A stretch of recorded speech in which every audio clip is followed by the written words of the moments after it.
पिछला वीडियो में हमने 12th NCERT मैथ जो हिंदी में है उसका क्वेश्चन नंबर 5 तक कंप्लीट किया था। तो जिन्होंने पिछला वीडियो को नहीं देखा है और संबंध फ्रंट के बेसिक को नहीं समझा है तो पहले उन्हें देख करके समझ लें, ताकि उन्हें आगे के क्लास को समझने में आसानी होगी, क्योंकि संबंध का बेसिक समाप्त हो चुका है। अब इसी के आधार पर निर्भर करेगा अगला आपका फंक्शन भी। तो इसलिए आप पहले उनको देख लें ताकि आपका फलन समझ में आपको आसानी से आ जाए। तो आज का क्लास स्टार्ट करते हैं क्वेश्चन नंबर 6 से। 6 नंबर क्वेश्चन है, इसमें एक समुच्चय दे दिया है। मान लेते हैं कि एक समुच्चय है जिसको मान लेते हैं ए, ये है अवयव इसका 1 2 3, और इसी के अंतर्गत एक रिलेशन दे दिया है जो इस प्रकार से है कि पहला का संबंध दूसरा से है और दूसरा का संबंध पहला से है। तो कह रहा है कि ये साबित करने के लिए कि न तो इसमें स्वतुल्य है और न ही स्वतुल्य है और न ही संक्रामक है। तो यदि आपको याद हो तो स्वतुल्य का नियम हमने पढ़ा था कि यदि ए बिलोंग्स टू रिलेशन, मतलब कि यदि कोई समान वाला संबंध का सदस्य होता था तो होता था स्वतुल्य। यहाँ पर देखें तो कोई समान वाला नहीं है, अर्थात इसमें न तो 1 1 है और न ही 2 2 है, बराबर वाला इसमें नहीं है। तो यहाँ पे हम डायरेक्टली लिख सकते हैं कि 1 1 तथा 2 2 does not belongs to relation, इसलिए स्वतुल्य नहीं है। या आप यहाँ पे ये भी लिख सकते हैं कि चूंकि डायरेक्टली लिख लीजिए, चूंकि 1 1 तथा 2 2 does not belongs to relation, इसलिए स्वतुल्य नहीं है। ठीक है। सममित की बात करें तो एक का संबंध 2 से है तो 2 का संबंध 1 के साथ है। इसका मतलब उल्टा वाला भी है, क्योंकि हमने सममित का नियम पढ़ा था कि यदि ए का संबंध बी से हो, A B belongs to relation, तो B A belongs to relation होना चाहिए था, तब जाके आपका सममित होता था।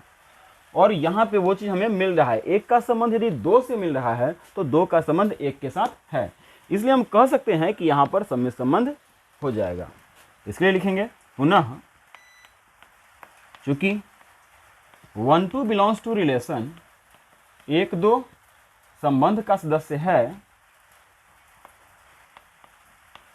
तो इसका उल्टा वाला मतलब 2 1 बिलोंग्स टू रिलेशन, तो इसलिए इसमें क्या हो जाएगा, सममित है। ठीक है। अब चलते हैं हम संक्रामक के लिए।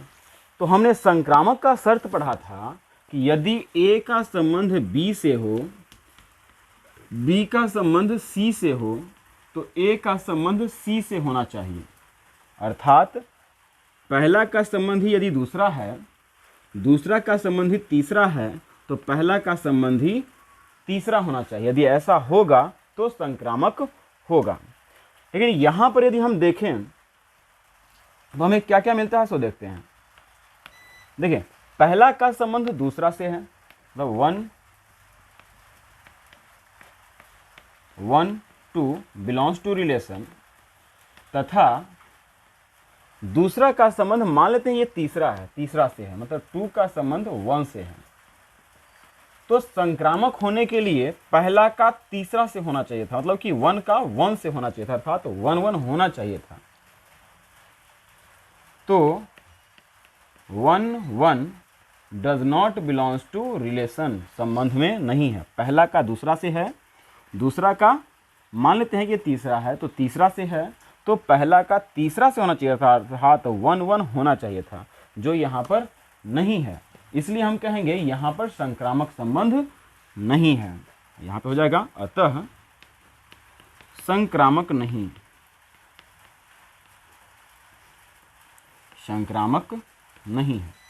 इस प्रकार यहाँ पर हम देख सकते हैं कि स्वतुल्य है, 1 1 तथा 2 2 does not belongs to relation, इसलिए स्वतुल्य नहीं है।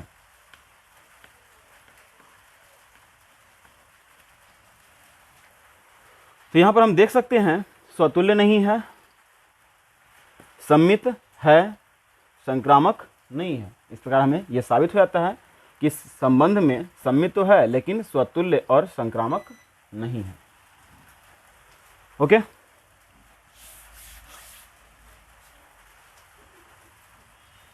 देखते हैं नेक्स्ट क्वेश्चन।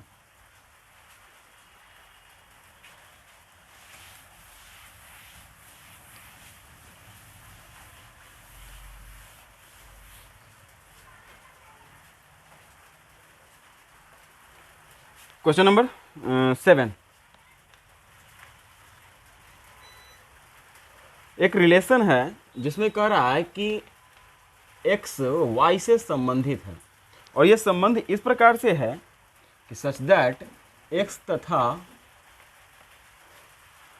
y में पेज की संख्या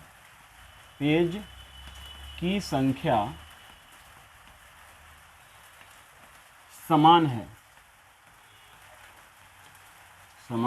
है। ये आपका प्रश्न कह रहा है कि एक रिलेशन दिया गया है कि x y से संबंधित है, और ये संबंध तब होता है जब x और y दो प्रकार के बुकों में पेज की संख्या समान है, तब ये संबंध बन रहा है। तो इस बात को यदि हमको चेक करना हो स्वतुल्य समित संक्रामक, तो देखिए बहुत ही आसानी से इसमें कर सकते हैं। ये तो ऐसे ही है, यदि समान है x बराबर y, तो समान वाला कोई भी घटना होती है तो उसमें स्वतुल्य समित और संक्रामक तीनों हो जाता है। यदि ऑब्जेक्टिव में पूछे तो इस बात को हमेशा ध्यान रखिएगा कि यदि समान वाला होता है तो स्वतुल्य भी होगा, समित भी होगा और संक्रामक भी होगा। यदि आपने बेसिक को देखा होगा, इस एक्सरसाइज के बेसिक को, तो उस समय भी हमने इस बात को समझाया था जब हम स्वतुल्य समित और संक्रामक के नियमों को समझा रहे थे। तो देखते हैं किसमें किस प्रकार से है। देखिए प्रश्न आपका क्या बोल रहा है। प्रश्न कह रहा है कि x में पेज की संख्या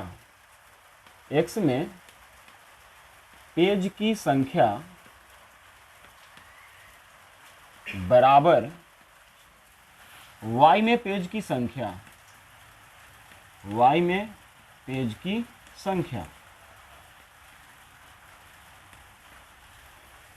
तो यदि ऐसा है, x में पेज की संख्या बराबर में होता है y में पेज की संख्या, तो इस प्रश्न का शर्त कहा कि x y belongs to relation, तो x y जो है सो संबंध का सदस्य हो रहा है। तो हम यदि इसी बात को यदि हम स्वतुल्य के लिए यदि चेक करना चाहें, तो क्या हम स्वतुल्य के लिए क्या होना चाहिए कि x x belongs to relation होना चाहिए। तो देखते हैं कि क्या ऐसा संभव है। तो ये यहाँ पे भी यदि x होता तो यहाँ पर हम x लिख सकते थे, और चलिए हम इसको चेक करके देखते हैं कि होता है कि नहीं। तो चूंकि x में पेज की संख्या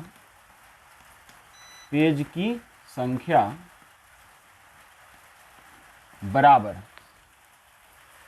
ये सिचुएशन को देखते हैं अगला पहले सिचुएशन को कि क्या ऐसा हो सकता है बराबर या नहीं। x में पेज की संख्या, क्योंकि स्वतुल्य होने के लिए दोनों बराबर होना चाहिए कि x x belongs to relation होना चाहिए, x x belongs to relation होना चाहिए। और ये x x तभी बनेगा जब यहाँ y के जगह पे भी x आ सकता हो। तो चलिए देखते हैं कि बराबर है कि x में पेज की संख्या, तो क्या हम इसे इसके बराबर इसको लिख सकते हैं या नहीं। तो जब एक ही चीज लिखल है तो बराबर तो होगा ही होगा, इसलिए ये संबंध भी यहाँ पर बन सकता है। x के जगह पर x, y के जगह पर y, तो यहाँ से भी उसी प्रकार से x के जगह पर x और x के जगह पर x ला सकते हैं। तो हमारा ये हो जाता है बराबर वाला संभव है, अर्थात यहाँ पे हम कह सकते हैं स्वतुल्य है।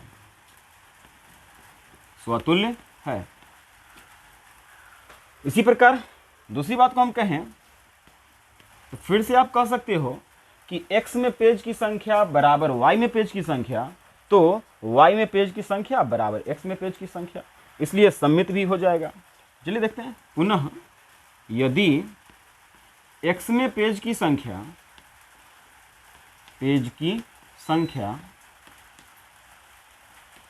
बराबर होता है y में पेज की संख्या,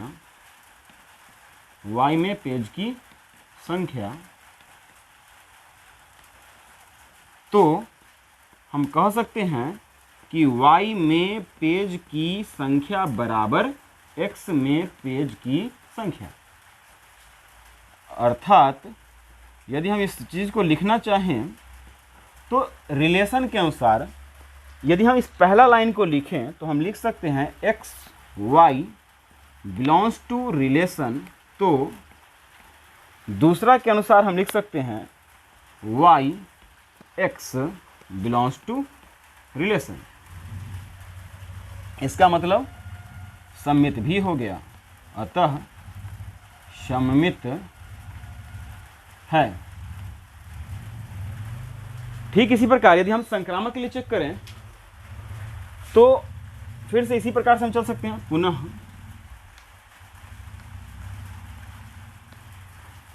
देखिए, स्वतुल्य के लिए एक ही चीज़ पे हमें काम चल जाता है, एक्स ले लें या वाई ले लें या ए ले लें बी ले लें। सममित के लिए हमको 2 घटकों की आवश्यकता होती थी, एक्स वाई, और संक्रामक के लिए 3 घटक की आवश्यकता होती है, एक्स वाई जेड या ए बी सी, कोई 3 घटक लेकर एक काम करते हैं। तो उसके अनुसार से यदि हम चलते हैं तो फिर से यहाँ पे ले सकते हैं कि यदि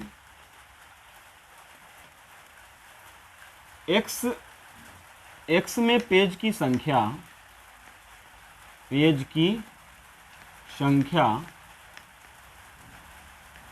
बराबर है y में पेज की संख्या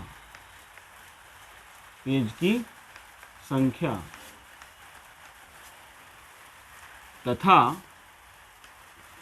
y में पेज की संख्या बराबर होता है z में पेज की संख्या, तो अब बताइए कि x के बराबर है y के बराबर है z, तो क्या x के बराबर में z नहीं होगा? ये कंफर्म इक्वल होगा ही होगा। तो यहाँ पे हम लिख सकते हैं तो x में पेज की संख्या बराबर z में पेज की संख्या। अर्थात यदि हम इस चीज़ को लिखें तो पहली लाइन के अनुसार हम लिख सकते हैं x y belongs to relation, तथा दूसरी लाइन के अनुसार y z belongs to relation.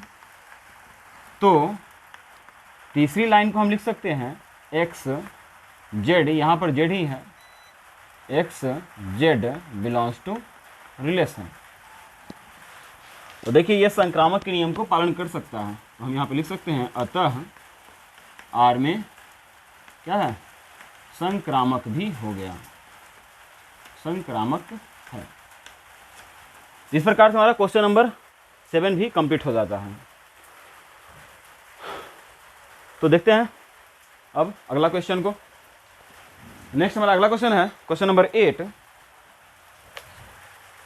जिसमें कह रहा है, इसको मिटा रहे हैं,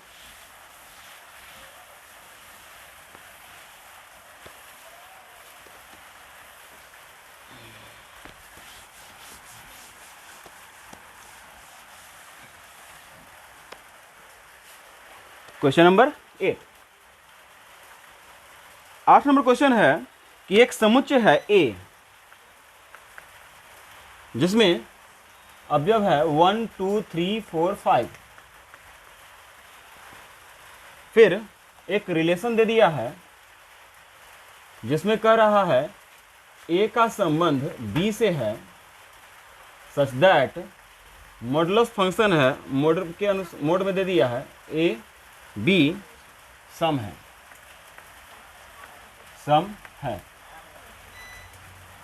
समझते यहाँ पे।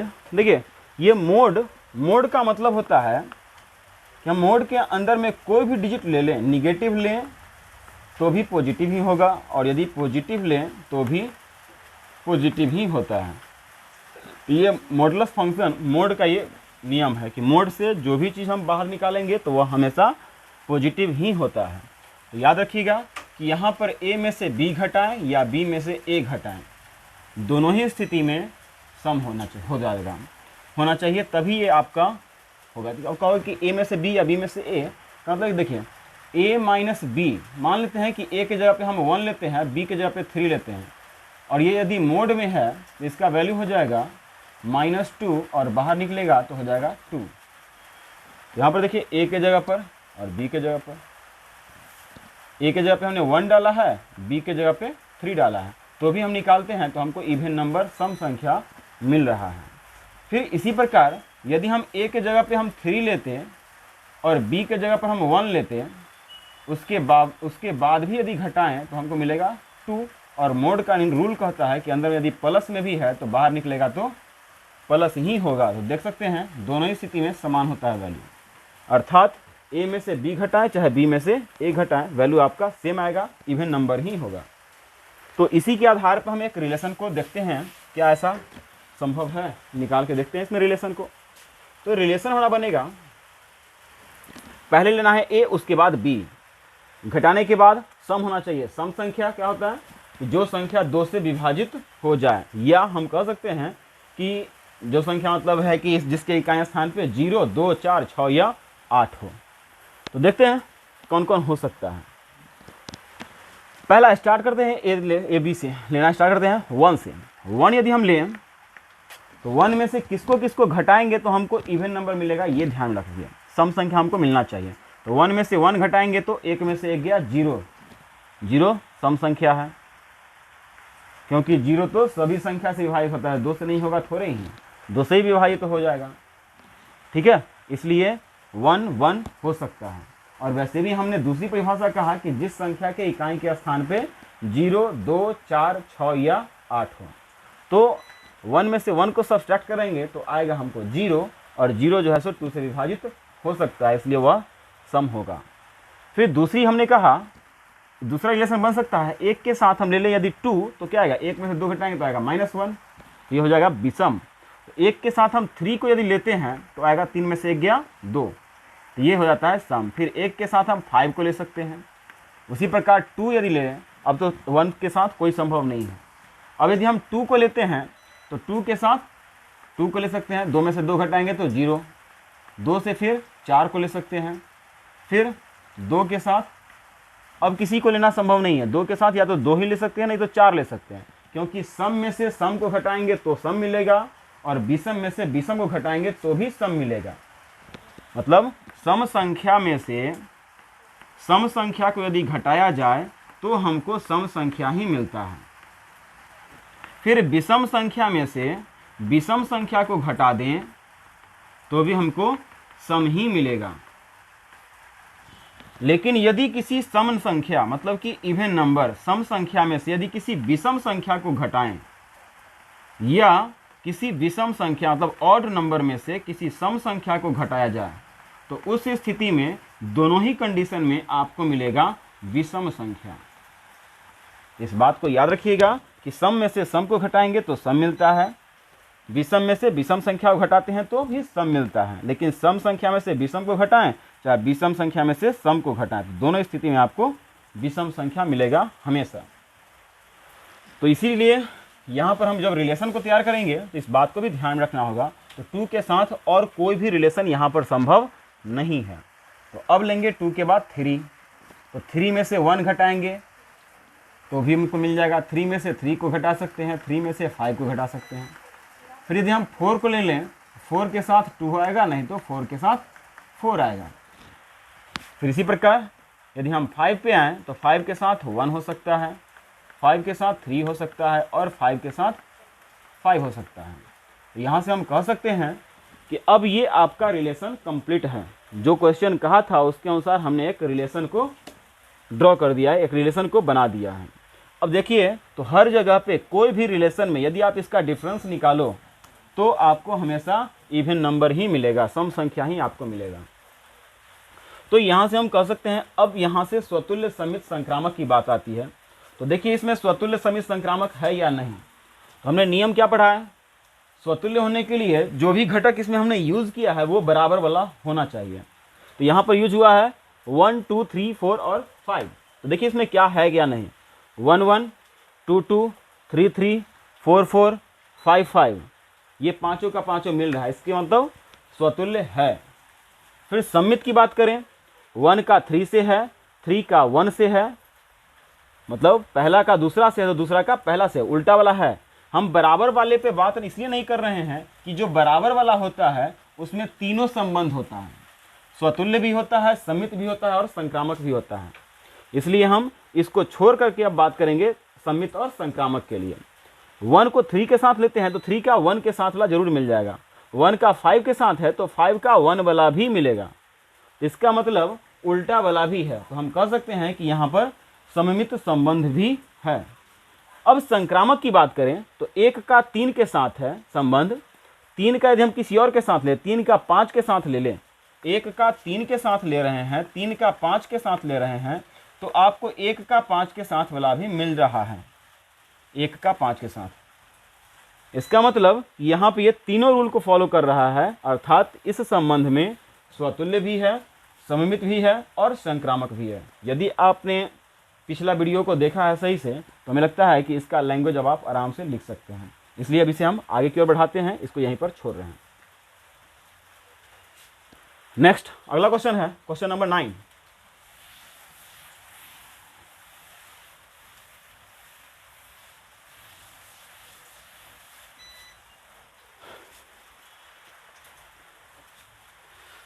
नौ नंबर क्वेश्चन है जिसमें सेम टाइप का क्वेश्चन है, जिसमें एक समुच्चय दे दिया है और कह रहा है कि x belongs to z where x is greater equal 0 but less equal 12। कह रहा है कि x जो है सो पूर्णांक का सदस्य है जहां पर x का मान 0 या 0 से ज़्यादा है और 12 या 12 से कम है। तो क्वेश्चन क्या कहा कि x का मान 0 या 0 से ज़्यादा और 12 या 12 से कम। तो इसका मतलब पूर्णांक में यदि हम बात करें तो हमको मिलेगा 0 0 1 2 3 4 5 6 7 8 9 10 11 और 12। फिर यहाँ पे यदि हम रिलेशन को देखें तो हमको रिलेशन कह रहा है कि पहले है आपको लिखना है पहला क्वेश्चन में एक रिलेशन दे रहा है कि a b such that modulus function, फिर यहाँ पे लगा दिया मोड में है ए माइनस बी 4 का गुणज है, 4 का गुणज है। और गुणज का मतलब होता है कि 4 का मल्टीपल है, इसका मतलब कि 4 से कटने वाला है।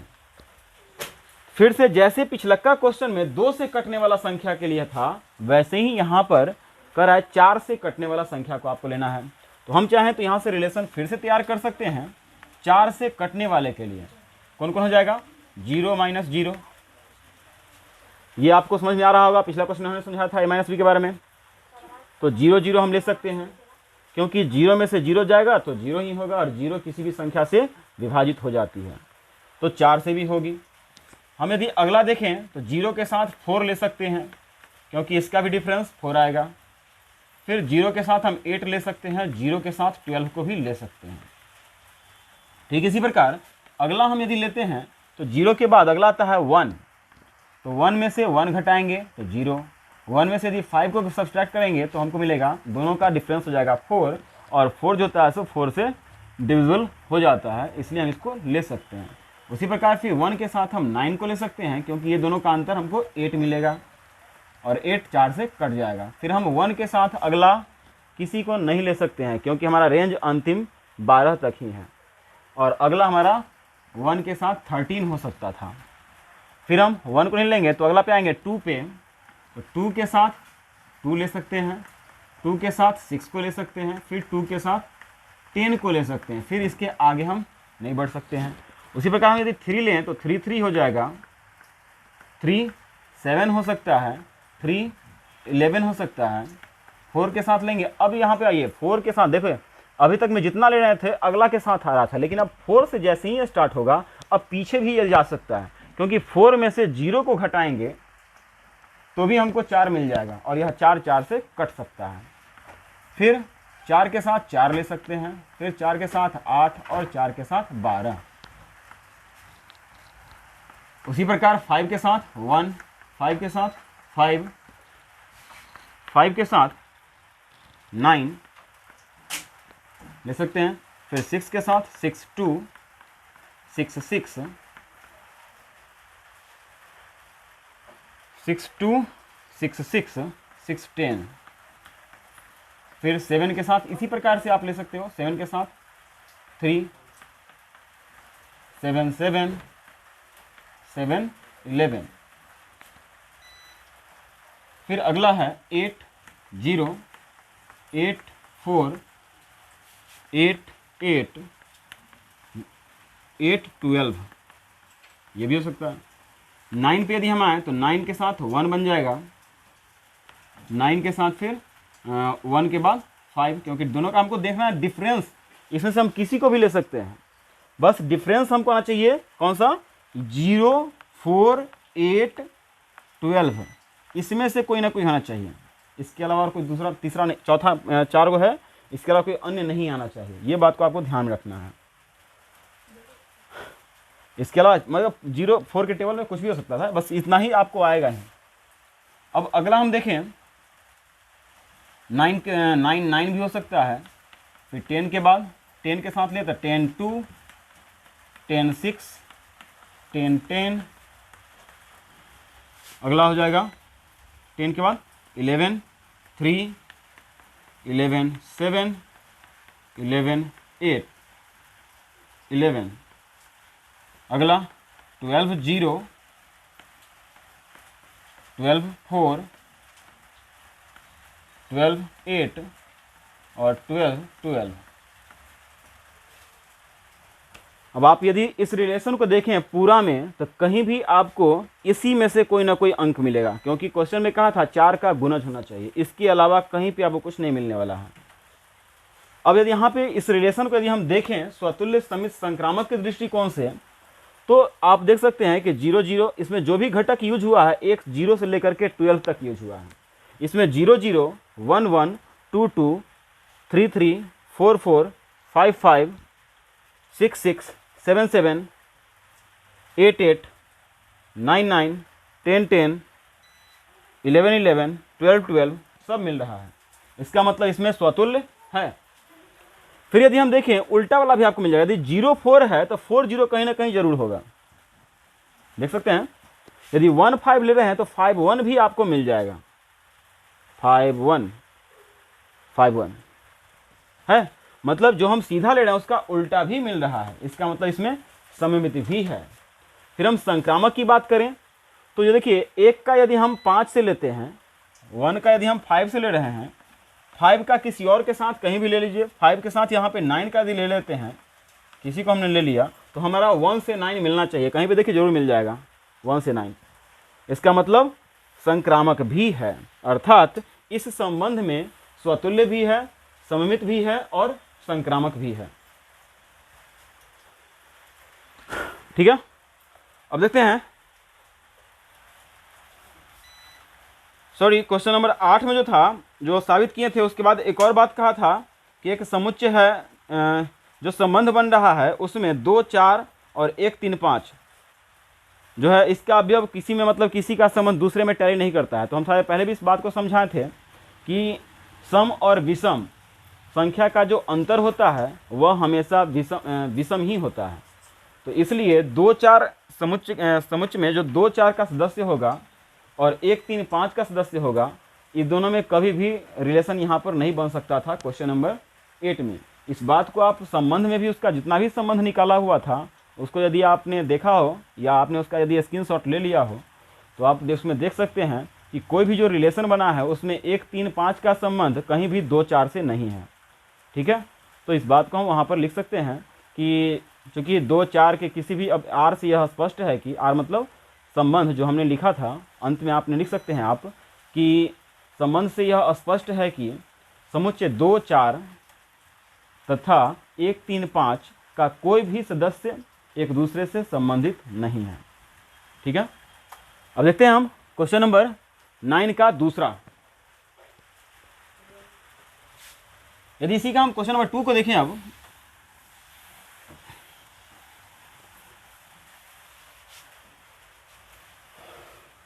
इसी प्रश्न में एक रिलेशन कह रहा है, क्वेश्चन नंबर इसका 2, जिसमें कह रहा है कि ए जो है सो बी से संबंधित है और इसका संबंध इस प्रकार से है कि ए बराबर बी, ए बी के बराबर है।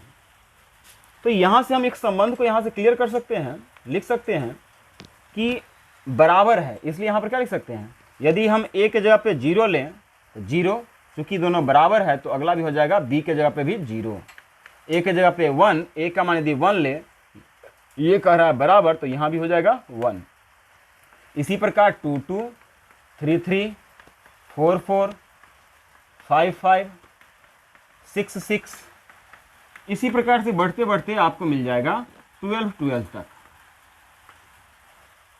तो यहाँ पर देखें तो संबंध के सभी अवयव में दोनों घटक समान हैं। तो आपने ये पढ़ा था जिस समय हम तुल्यता संबंध के बारे में बता रहे थे, तो आपने उसमें देखा था कि जब तुल्यता संबंध होती थी, जब तुल्यता संबंध किसी में होता था, तो उसका हमने एक एग्जाम्पल में बताया था कि बराबर यदि होता है तो उसमें तीनों हो जाता है, स्वतुल्य भी होता है, समित भी होता है और संक्रामक भी होता है। यहाँ भी देख सकते हैं कि यदि यहाँ पे दोनों घटक, इसके अलावा कहीं भी कोई ऐसा अवयव नहीं है जो किसी मतलब भिन्न है। इस संबंध में हर एक अवयव में दोनों घटक समान हैं, इसलिए यहाँ पर स्वतुल्य भी होगा, समित भी होगा और संक्रामक भी होगा। और यदि तीनों होता है तो आपको पता है कि इसी स्थिति में हम कहते हैं तुल्यता संबंध है। ओके, अब देखते हैं क्वेश्चन नंबर 10।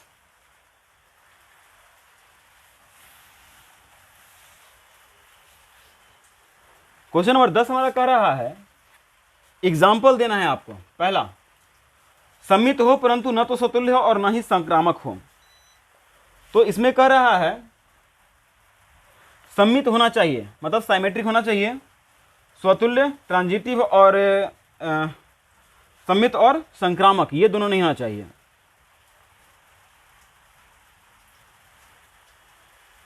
तो देखते हैं एग्जाम्पल सोच करके। यहां पे क्या कर रहा है, समित हो, समित मतलब एक रिलेशन इस प्रकार से है कि समित मतलब ए का बी से यदि ले तो बी का ए से। यहां पे देख सकते हैं कि आपका ए बी पहला का दूसरा से है, दूसरा का पहला से, इसका मतलब समित है। इसके साथ साथ इसमें न तो स्वतुल्य है क्योंकि इसमें ए और बी नहीं है, संक्रामक भी नहीं है क्योंकि ए का यदि बी से है, बी का ए से है, तो ए का बी ए से नहीं है। ठीक है, इसलिए इसमें स्वतुल्य है, समित और समित है और स्वतुल्य संक्रामक नहीं है। ठीक है, क्वेश्चन नंबर दूसरा का उदाहरण देखते हैं। कह रहा है कि संक्रामक हो परंतु न तो स्वतुल्य हो और न ही सम्मित। देखिए दूसरा के लिए संक्रामक हो मतलब ए का बी से, बी का सी से ले लें तो ए का सी से होना चाहिए। देखिए यहाँ पर संक्रामक हो चुका है। स्वतुल्य नहीं हो तो ए बी सी नहीं है, सम्मित नहीं हो तो ए का बी से है तो बी का ए वाला नहीं है, अर्थात इसमें संक्रामक है लेकिन स्वतुल्य और सममित नहीं है। क्वेश्चन नंबर 3,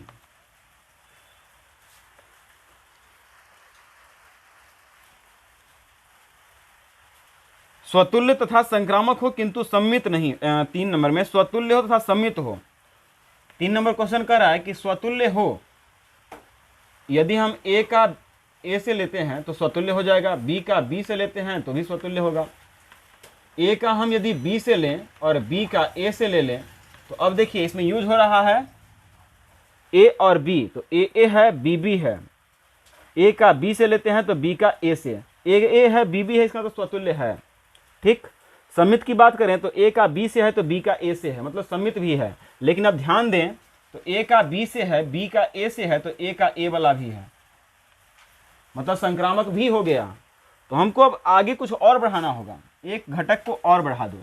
यदि हम इसमें सी ले लें तो इसका मतलब कि स्वतुल्य अभी भी रहेगा, सी अवयव यूज हुआ है। तो अब इसी में हम क्या करें, यदि हम बी का सी से संबंध डाल दें, ए का बी से है, बी का सी से, तो अब देखिए बी का सी से ले लिए हैं और सी का बी से कर दें तो क्या अब संक्रामक रहेगा?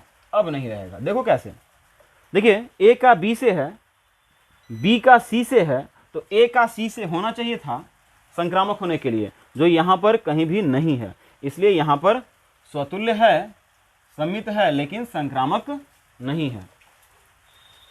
क्वेश्चन नंबर इसका 4, स्वतुल्य तथा संक्रामक हो किंतु सम्मित नहीं हो। देखिए इसका एग्जाम्पल कह रहा है कि स्वतुल्य और संक्रामक होना चाहिए, सम्मित नहीं होना चाहिए। देखिए ए का ए से ले लें, ठीक है,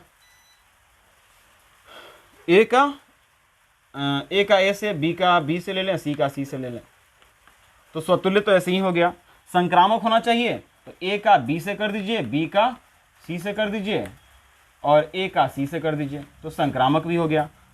सम्मित नहीं है क्योंकि ए का बी से है तो बी का ए वाला नहीं है, बी का सी से है तो सी का बी वाला नहीं है, संक्रामक नहीं है। तो एक इसका भी एक एग्जाम्पल हो गया। क्वेश्चन नंबर 5, देखिए सम्मित और संक्रामक हो, सम्मित होना चाहिए। देखिए रिलेशन सम्मित, देखिए ये जो हम लिख रहे हैं ये आपको प्रैक्टिस के आधार पे है होगा कि थोड़ा सा आप इस पे ध्यान दीजिएगा और प्रैक्टिस कीजिएगा तो आसानी से आप इसको सीख सकते हैं। कह रहा है कि सम्मित हो, सम्मित होने के लिए क्या होना चाहिए, ए का बी से है तो बी का ए से होना चाहिए, सम्मित हो जाएगा। फिर कह रहा है कि संक्रामक भी हो, संक्रामक भी हो, तो यदि हम ए का ए से ले लें तो संक्रामक भी हो गया क्योंकि ए का बी से है, बी का ए से है तो पहला का तीसरा से मिल गया। तो देखिए सम्मित हो गया, संक्रामक भी हो गया, लेकिन स्वतुल्य ये नहीं है। क्यों? क्योंकि इसमें हमने यूज किया है ए और बी को, ए है लेकिन बी इसमें नहीं है, इसलिए संक्रामक नहीं है। इस प्रकार आज हमने क्वेश्चन नंबर 5, 6, 7, 8, 9 और 10 इतना कंप्लीट किया है। तो नेक्स्ट डे फिर से मिलते हैं।